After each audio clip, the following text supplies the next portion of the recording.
I'm Nick, Casa CEO, Zach from our advisor team. Zach talks to clients all the time. We always get the same questions from people whenever we get on calls with them over and over when they're thinking about whether they want to be a Casa member. So we just wanted to answer those questions in a lightning fast question round.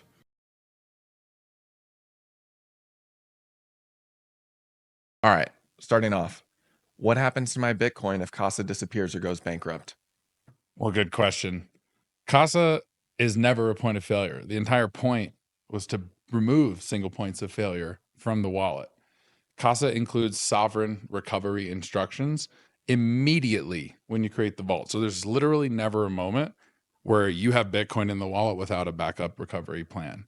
These sovereign recovery instructions contain the public keys for your wallet to be paired with your hardware device so that you can recover it in open source software like Sparrow or Electrum. How's that different from an exchange? Well, you have self-custody, right? So if you have the private keys, you are ultimately in control of the assets. If you're on an exchange, you are asking for permission.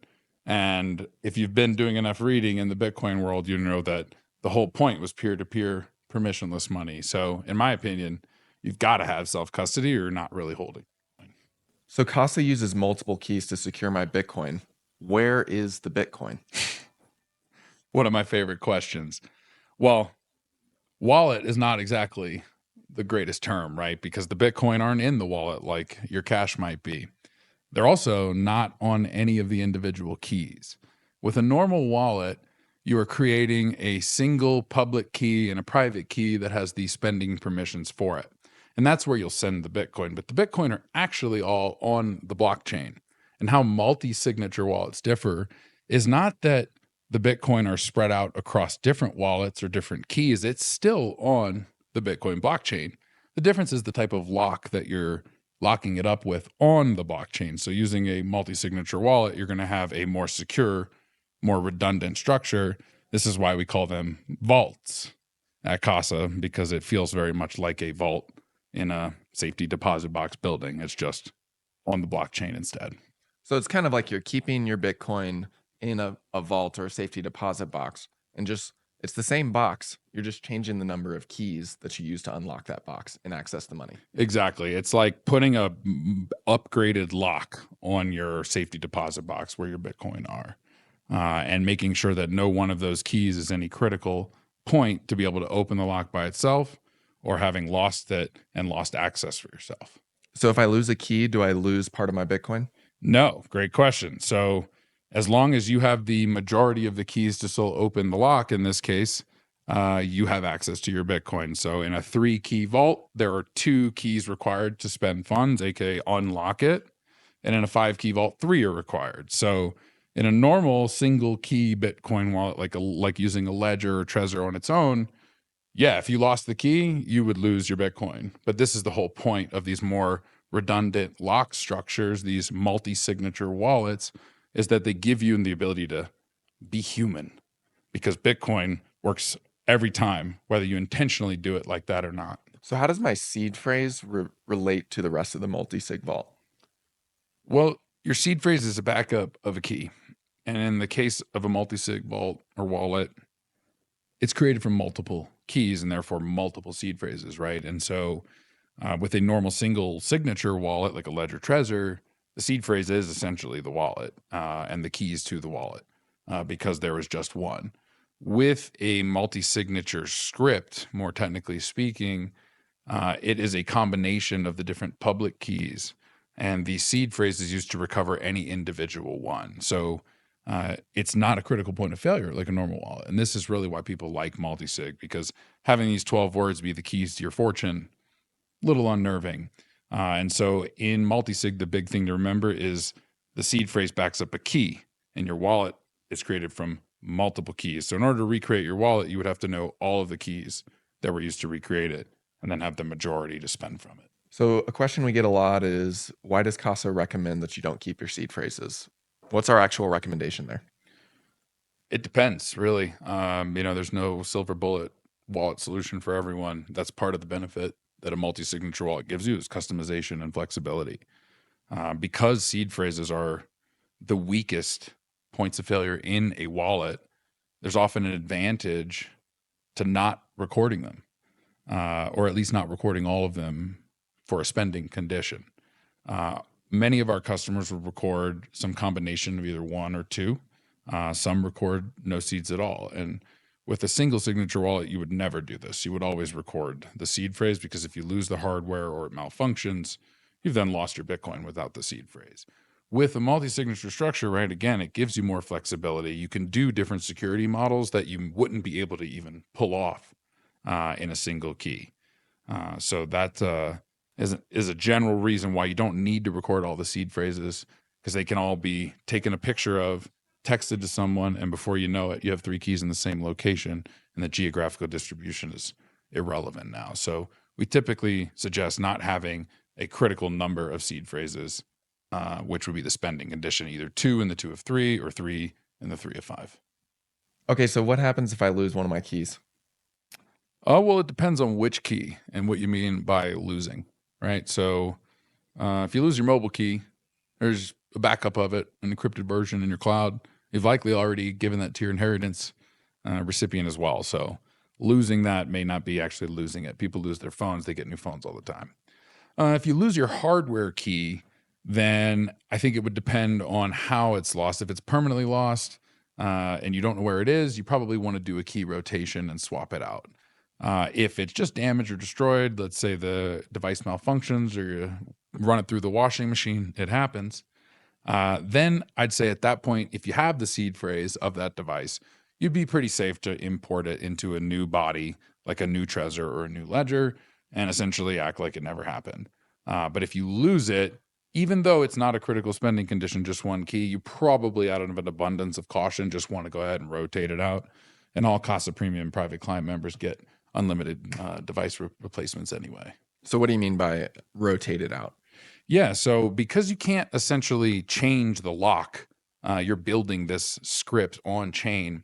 What you're really doing is building a new lock inside of this, sort of Bitcoin safety deposit box building we were referencing earlier, with all the old keys except for the new one. So think of it like if the keys go into keyholes, you're essentially swapping out one of those keyholes for a different key that corresponds to that. And so you would actually, let's say 4 of the 5 were the same, even though 3 would be able to spend from both wallets. It is technically still a different wallet because the script that was used to generate it, aka one of the keys, is different. So that's what we call it internally, key rotation. Casa makes it easy where you don't even have to repair all of the old keys that you're going to use for the new wallet. You only need to go through that process with the one that you're replacing. So what's the mobile key that's part of the Casa Vault, and how does that relate to the other keys, and can Casa control it? So the mobile key is created within the Casa app, stored in the secure element of your phone. It's not accessible by Casa, and there's an encrypted backup of the seed phrase that's stored in your personal cloud account, your cloud, not Casa's cloud. This can be recovered on a new phone, new mobile device, or even a different brand of device through the QR code you can import from iCloud to Android or iPhone to Android. So the mobile key is just one, always just one key of the multisig vault structure. In the 3-key vault, we actually allow you to set it up without the mobile key so that you don't ever have to even take our word for it, right? Because although we don't control the mobile key, a lot of times we'll get asked, how do I know Casa doesn't have the mobile key? Well, you don't have to trust us. You can completely avoid it entirely by using the 2 hardware wallet setup at standard. For the 5-key vault, it is what's used to transfer in part. It's one of the keys for inheritance, right? So at the 5-key vault, because that risk and objection doesn't exist at all, because there's 3 keys to spend and you have 3 with hardware devices that you set up yourself, the mobile key, even if it was malicious, let's say, would not be enough to spend funds. And so due to the nature of complexity and added devices and all, we do suggest you use that mobile key and the 5-key. But essentially, it's that one mobile key on your device that you can use to get to a threshold. So you don't have to carry so many of these hardware around with you. So how does my spouse access my Bitcoin? Well, first thing is probably making sure they're on board with it, because I find the most successful couples that are Bitcoin holders are ones that do it together, and it's a team effort. That's okay if they're not, though, because with Casa's new inheritance program, we've got a very user-friendly, non-technical way and a confident path to recover. So our new inheritance product allows you to invite a spouse by email. Doesn't have to be a spouse, but typically that's what we'll see. And this person will get an encrypted version of that mobile QR code and will be used with Casa's Recovery Key to get to that 2 of 3 threshold to access funds. We've also got our client support team to walk them through it. At the 3 of 5 structure, there's an added benefit where not only do they have to have this mobile key, but there has to be something that you physically gave them. So this adds a level of physical defense and protection to this structure. Whereas let's say something were to happen and your mobile devices were compromised. So in either case, we also have shared accounts at the premium tier where it can actually be a co-owned account between husband and wife, and then can delegate a third-party recipient, let's say a trustee or another family member, to really have a strong and redundant security model. But at the end of the day, using Casa, especially for a spouse that maybe isn't on board with the Bitcoin train yet, it's exactly what we designed. The type of customer we designed it for was that non-technical family member that may have to learn a lot about Bitcoin with high consequence in a short amount of time.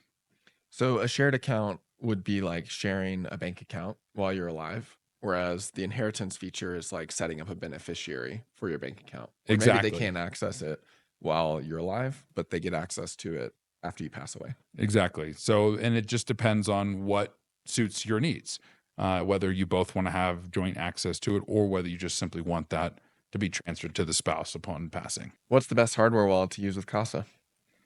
Well, it really depends. I don't think there is a best hardware wallet. They each have their strengths and weaknesses. In fact, that's why in the 5-key vault onboarding package, we include a diverse set of brands, because it depends on what you are looking for.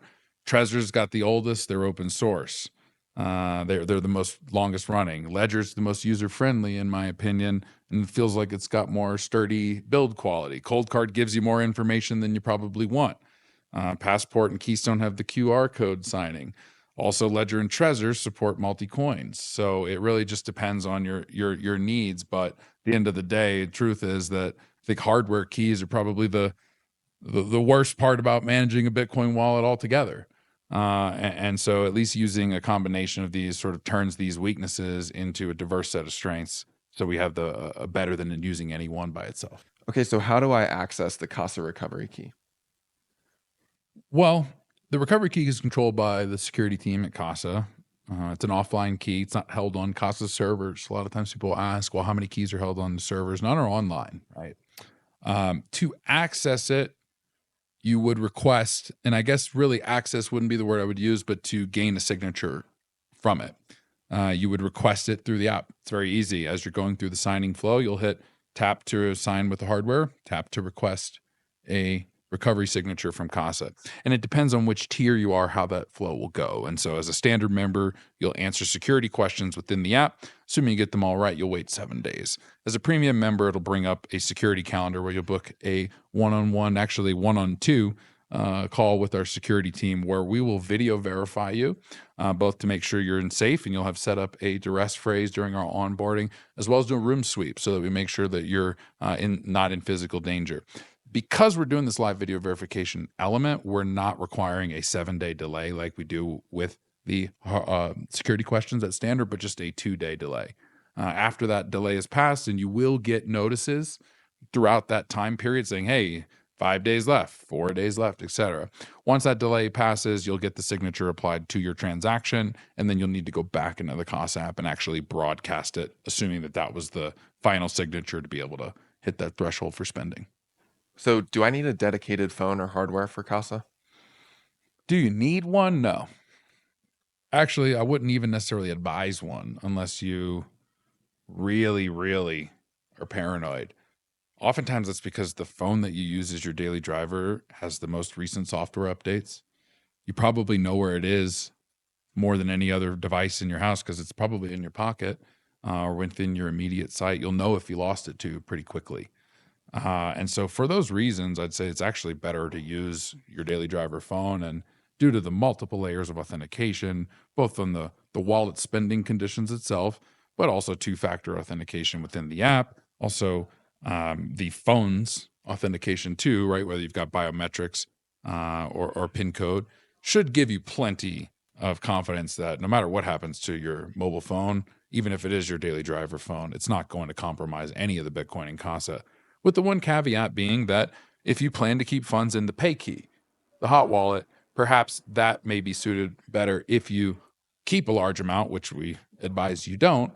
Maybe you keep that on a dedicated phone, but that can add complexity. So if you have like a specific question like that, that's something that would be great to discuss with an advisor and really get an idea of here's my use case and why I want to have a dedicated phone or why I want to have multiple wallets, and see if that works for you. So is Casa open source? So the app's not open source, the mobile app, but everything we do in the Casa app, you can verify in open source software.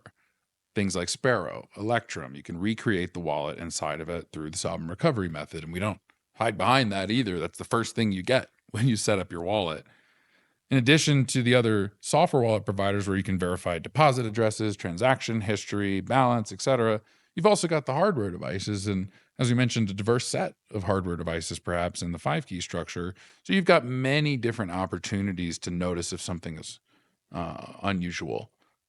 So those hardware wallets act as a check on whatever Casa is doing. Basically, you're verifying everything that Casa is telling you when you go to sign on a hardware wallet. You're checking that it matches. Exactly. As is the sovereign recovery method if you wanted to do that as well. What's in the Casa welcome package? Do I need it? Welcome package has various hardware devices, security goodies that are going to help you set yourself up for success when you're building out a 5-key vault. It's got different brands of hardware, so 2 Trezors and a ledger. It's got the Faraday bags that you'll store those hardware in, and you'll make sure that you store each one in a separate Faraday bag, and this protects the actual device itself from any sort of outside stray EMP or things that may damage the electronic components. Also includes the seed phrase tamper evident bags, and you'll store each individual seed phrase. If you store all 3, we give you 3 in case you do. You'll store each of the seed phrases in a separate bag, and you'll store that bag in the same place as the device itself, so there's not multiple seeds or multiple keys in any location. And this gives you a highly redundant structure and highly confident structure that you know if any key's wrong. If the hardware is not there, you know. If the bag of the seed phrase is not there, you know. If the bag is opened or tampered with in any way, they can't be resealed. And so you know, and that's where we would contact client services and make sure that either a key rotation is done or various other paths, depending on what the event is. We also have an emergency lockdown feature too that you could enact at any time. Do I have to use the 2 Trezors and a ledger, or could I get a different combination of hardware wallets? Nope, you sure don't. So we have people that use their own hardware devices, particularly if they've spent the time to etch the seed phrases in steel and all of that. We just recommend that you use diverse brands of hardware for not having a single supply chain or firmware vulnerability, but you certainly don't have to. We just also like to make sure that you're starting out with the best foot forward. So we don't know that your previous hardware devices haven't been compromised, and so we send you these out all in factory sealed, tamper evident packaging just to make sure, right? We'd hate to go through the setup of all of this stuff just to find out the seeds that you unknowingly had been compromised years ago from a previous wallet. But no, you do not have to use Casa's keys provided in the onboarding package. And in fact, we won't really even know if you're using a Trezor that we give you or one that you brought to the table yourself. Does the order or amount of time that it takes to sign a transaction with all of my different keys matter when I'm sending something from Casa? So the order in which the signatures are applied doesn't matter from the blockchain's perspective, as long as there's the number. So 3 out of the 5, 2 out of the 3. Typically, you'll sign with the mobile key first, just as that's where you're preparing the transaction in the mobile app environment. So you'll likely sign with that one first, but you don't have to. For a time, you also don't. There's no requirement to sign these transactions any certain time frame apart, though you likely do want to take time into consideration, particularly when we're thinking about fees when broadcasting, if it's days or weeks apart, or the Casa Recovery Key is involved, because you won't be able to change any of the details about the transaction. Once you've applied the first signature, you'll have to start over and get a new create a new transaction. So that includes changing the amount you're sending, changing the fee rate at which you send it, the UTXOs in which you send from, et cetera. And so although you don't have to sign them in quick succession, and the blockchain certainly won't care, typically to get the most accurate broadcasting and competitive fee rate, you'll probably do want to sign them at least like the same day, just because the fee rate can vary wildly from hour to hour, day to day, especially from week to week, as we've seen recently since the halving. Is it a Casa limitation that I can't change the fee after I've signed, or is that a Bitcoin limitation? No, it's just, think of it like a check, right? You're putting all the details on a physical check. You apply a signature, a second one. If you change the details, you can't scratch it out on the check, or I don't think you're supposed to do that. In this case, you just prepare a new transaction with the new details, and we'll have to apply the 3 signatures again. So what's the difference between Casa's premium and private client plans? Well, there's a lot of differences, and there's more that will be coming this year. But I'd say today it's really a matter of needs, not necessarily balance. So, do you need an enhanced verification program in your inheritance where not only are we just verifying the email and using that time delay, but the actual identity of both the decedent and the inheritor and the inheritor recipient? There's also a much higher touch of dedicated service where you've got our best advisors working with you. They're a phone call away. You've got their dedicated phone number. In addition to more customizable vault options, right? We've got a 3 of 5 or even a 3 of 6. And what we see is typically those who are in the private client level often have more complex estate planning needs. Perhaps this 6 key, although it doesn't add another key that needs to be signed, it gives them another way to get 3 signatures. This is often given to like a trustee or someone who might manage high net worth investors' affairs post-death. So those are the big level highlight differences. But to be honest, and we say this a lot, it's like it's easier to list what we can't help with at the private client level, and it's usually taxes and financial advice. But our team at Private Client are experts in security and Bitcoin tech and can help you in any way possible. So what's the difference in support that I can get at the different Casa tiers? Yeah, at our free tier and standard tier, there's email support. We've got a lot of content that helps you self-service and learn how to use the wallet, basic Bitcoin education, private keys, things that will set you up for success. At our premium private client tier, it's much more high touch. So you have an advisor that you work with on a one-on-one onboarding call, support calls as well. It can usually be scheduled within a day or two where we can do live video sharings, actually talk face-to-face and see. A lot of times it can be kind of challenging to explain what's going on over the phone or via email. So we find that really helps with that high touch. Private client too, it's not just you, but anyone included in your plan. So whether it's your spouse or your recovery custodians or heirs or maybe a trustee, they all get that same level of education and support. I think of it like a gym membership, right? Like there's a certain level, you get access to it. You can read the instructions on the equipment. That's our standard tier. If you need questions and how to get it to work, we can show you. The premium private client are really more like having a personal trainer where we're there teaching you along the way, right? The machine may not prevent you from getting hurt. It may just tell you how it operates. But when you're working with a personal trainer in that aspect or one of our advisors, we're guiding you along that way to make sure you're having a good experience and that everything you're doing is clicking and actually making sense for next time. So can I move between tiers with Casa? You can. Whether you move from a 3-key vault to a 5-key vault or from a 5-key vault to a 5-key vault, but under a different plan will depend on how that membership change will work. But in either case, if you've got any prorated membership on an upgrade, it'll be applied towards your upgrade. If you're downgrading, you may have to move funds if you're going from premium to standard, let's say, in 5-key vault to 3-key vault. From premium to private client, as long as you're not using the 3 of 6, there's no vault movement required. In any case, there will be a new wallet or new vault that has to be created, and you will have to transfer funds on chain if that is the case. It also, a common question is that if I'm going from a 3-key vault to a 5, can I just add the 2 additional keys? In theory, it sort of works like that. You can use the same keys from your 3 and 5, but you're not just adding them. You're actually building a new vault. It just so happens that some of the old keys in the 3-key vault are also used for this one. But anytime you upgrade and change vault structure, you'll have to move funds, and then would unlock the various benefits that go along with that change in tier. So does Casa hold more keys when I have more keys in my vault? No. So Casa never holds more than one key, the recovery key, and that's that offline key controlled by the security team. It's important that we never have control over your Bitcoin. We're not a custodian, right? We're a collaborative custody partner that helps empower you to hold your Bitcoin. So particularly in the 3-key vault, if we held more than one, we would have access by definition. And so even in the 5-key vault, we don't have more than one. We just have that recovery. The mobile key and 3 hardware keys are the other 4.